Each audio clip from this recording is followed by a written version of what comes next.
Há quatro caminhos para retirar Bolsonaro do poder. O quarto é o mais distante, é na eleição de 2022, ele se candidatar à reeleição e perder. Mas existem três caminhos para retirar Bolsonaro do poder antes de 2022. Quais são esses caminhos? Quais as chances deles acontecerem? O que precisa de fato para ele acontecer? Caminho número 1, impeachment. Tem vários pedidos de impeachment. Quem decide ou não aceitar um pedido de impeachment para ele começar a tramitar na Câmara dos Deputados é o presidente da Câmara, no caso, Rodrigo Maia. Esse é o caminho número 1. Caminho número 2 é o Procurador-Geral da República aceitar um inquérito contra Bolsonaro por crime comum, envia esse inquérito para o Supremo pede permissão para a Câmara dos Deputados para que Bolsonaro seja afastado. Se a Câmara dos Deputados der essa permissão, o Supremo, por maioria absoluta de votos, afasta Bolsonaro para a investigação. Então esse é o segundo caminho. Tá? Nesses dois caminhos, o presidente da República é afastado, quem assume é o vice. No terceiro caminho, é o caminho de cassação da chapa pelo Tribunal Superior Eleitoral. Cassada a chapa, porque a eleição, por conta de fraudes no processo eleitoral, cassada a chapa, se for esse ano ainda, é necessário uma nova eleição, se for a partir do ano que vem, eleição indireta pelo Congresso Nacional. Então são esses os três caminhos para afastamento de Bolsonaro. Desses três caminhos, dois passam pelo Poder Legislativo. O impeachment passa pela Câmara e pelo Senado, e o afastamento pelo Supremo passa pela Câmara dos Deputados, ambos precisando de maioria de 2/3. E o terceiro caminho não passa pela votação de representantes eleitos, ou seja, deputados e senadores. É um caminho que passa por juízes, né, juízes da Corte Suprema Eleitoral. Né? Em todos esses caminhos, aí eu queria que você prestasse muita atenção nisso, em todos esses caminhos tem uma exigência fundamental. A exigência, porque muitas pessoas, é o seguinte, tem que afastar logo, estão morrendo pessoas pelo coronavírus. É verdade, mas primeiro, não haverá nenhum afastamento durante os piores momentos da pandemia, porque o afastamento exige reuniões presenciais, exige manifestações de rua. Então, alguém que queira que Bolsonaro seja afastado para reduzir o número de mortes da pandemia não terá esse objetivo realizado, né, por causa da impossibilidade de tomar uma decisão tão grandiosa quanto é afastar um presidente da República no momento em que ninguém pode se reunir adequadamente. Então esqueça, tá? Se houver afastamento, ela ocorrerá após o pior da pandemia, porque esse afastamento exige muitas reuniões de políticos, juristas, advogados, enfim, muita gente precisa se reunir. Bom, vamos pensar, qual é a principal condição para que haja um afastamento? A principal condição é política. O presidente é o ápice, né? Tem uma pirâmide hierárquica da política brasileira. Quem está no ponto mais alto da pirâmide é aquele que ocupa a cadeira da presidência da República. Então, a decisão de afastamento é uma decisão política que precisa de um fundamento jurídico, no caso de um impeachment, no caso do Supremo e no caso do TSE. Em todos eles é necessário um fundamento jurídico. Mas o fundamento jurídico, ele depende demais da articulação política. E que elemento, e aí eu vou trazer para você uma informação do mundo político, tá? O que os políticos conversam entre eles? É uma conversa rápida, uma frase, outra frase. Olha, Bolsonaro está muito forte ainda, não dá para afastar. Vê aí a aprovação dele. Ah, Bolsonaro mobiliza um monte de gente. Se a gente tentar afastar Bolsonaro, vai ter carreata no dia seguinte. Não tiveram carreatas contra o fechamento do comércio, ele vai mobilizar essa turma toda. Então esse é um diálogo simples que acontece entre políticos, entre ministros do Supremo, esse diálogo, 2, 3 minutinhos de troca de informação acerca da força de Bolsonaro junto à opinião pública, junto ao eleitorado. Quando eles têm esse diálogo, eles dizem não dá para afastar o presidente.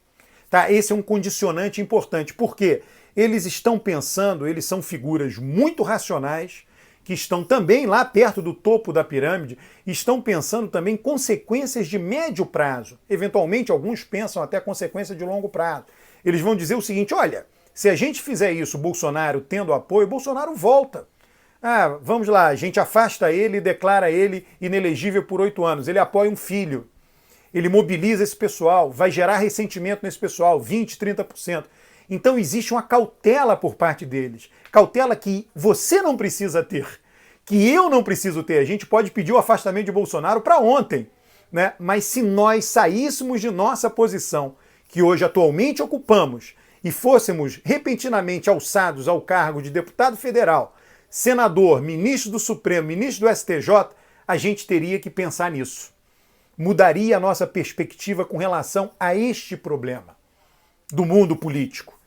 Então é isso que eu quero que você entenda. Por que as decisões são lentas? Elas precisam de amadurecimento. E o amadurecimento depende de variáveis políticas muito grandiosas também. O apoio do eleitorado, o apoio da opinião pública, manifestações públicas. Então, vale repetir, esse diálogo, né, que os políticos travam hoje, que juristas travam hoje. Olha, Bolsonaro tem 30%. Se a gente afastar ele, não vai ser bom, porque ele volta elegendo alguém indicado por ele, com todo esse pessoal muito ressentido. Tá? Então eles são cautelosos, eles não pagam para ver, não é isso, eles não estão não é uma brincadeira, né? Ah, vamos apostar, vamos ver no que acontece. Não é assim que funciona. Né? Aí o que acontece? Pode ser que daqui a 2, 3 meses o diálogo seja o seguinte: não tem mais ninguém hoje que defenda Bolsonaro, tá todo mundo envergonhado, ninguém mais apoia Bolsonaro. Viu, olha o apoio dele aí, mingou, tem 10%, são os gatos pingados todos malucos. E olha, o pessoal na rua, pô, a Avenida Paulista lotou esse fim de semana. Aí vão dizer, agora dá para afastar. Muda inteiramente o cenário. Esse é o diálogo que os políticos vão travar. Ah, você viu ali o último Datafolha, 90%, sei lá, não, 90% não, ou seja, 80%. 80% do último Datafolha está dizendo que é melhor o impeachment de Bolsonaro. Então o diálogo muda inteiramente. E aí processos que ficam engavetados, que estavam andando mais devagar, passam a andar mais rápido. Decisões que não eram tomadas, investigações passam a ser tomadas. E aí se conjuga o aspecto político de apoio de Bolsonaro com o aspecto jurídico de ter uma justificativa minimamente razoável para afastá-lo. Então é isso que você tem que ter em mente. Por que as coisas não acontecem? Ora, a sociedade brasileira apoia Bolsonaro.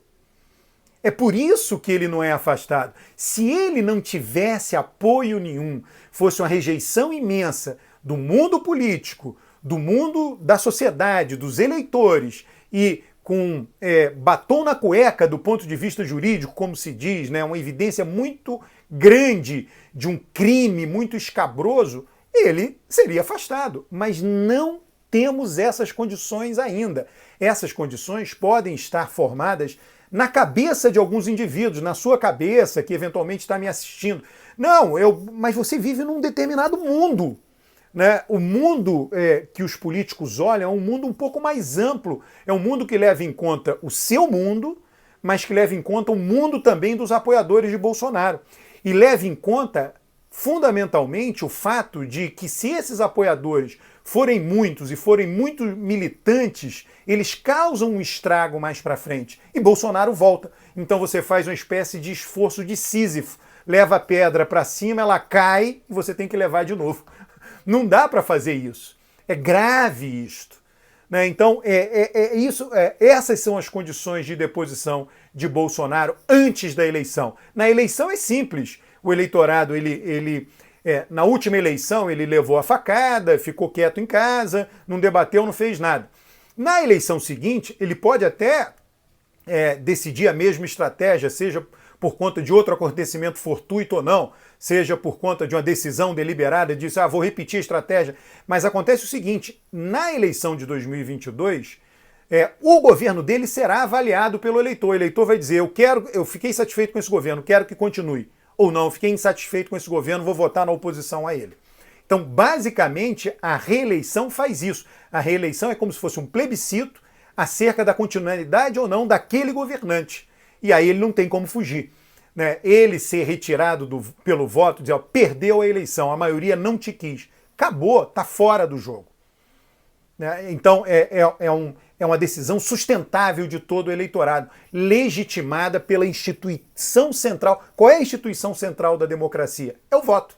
Então, na hora que você tira Bolsonaro pelo voto, você legitimou a sua saída. Ele vai espernear, dizer que a eleição foi fraudada, blá, blá, blá, blá, mas aí vão dizer, olha, mas a anterior você não esperneou, enfim, não tem, é irrelevante o que ele vai fazer com relação a isso. Então, pense sempre na deposição, no afastamento de Bolsonaro anterior à eleição de 2022, levando em conta as variáveis que eu mencionei. Saia um pouco dessa sua bolha mental, de que ele tem que ser afastado para já, para agora. Não é viável por isso, porque a gente não está falando do seu pensamento, do meu pensamento, pensamento desse ou daquele indivíduo. Estamos falando de uma sociedade inteira.